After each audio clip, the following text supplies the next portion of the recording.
పుణ్యక్షేత్రం అన్నవరం శ్రీ వీర వెంకట సత్యనారాయణ స్వామి వారి దేవస్థానంలో కళావేదిక వద్ద 78వ స్వాతంత్ర దినోత్సవ వేడుకల్లో భాగంగా జెండా వందన కార్యక్రమాన్ని ఆలయ అనువంశిక ధర్మకర్త ఐవి రోహిత్ ఇన్ఛార్జ్ కార్యనిర్వహణాధికారి రమేష్ బాబు నిర్వహించారు।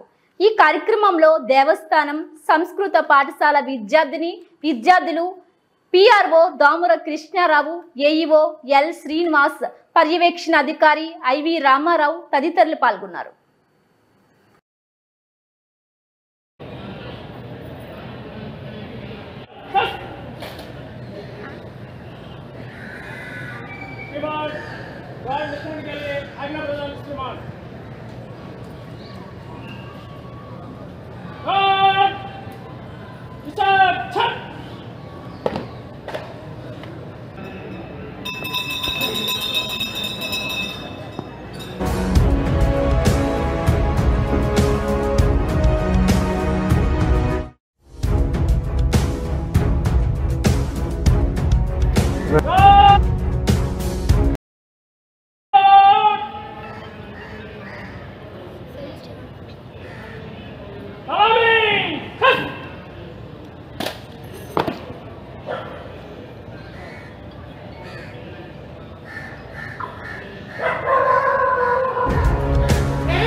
विधाता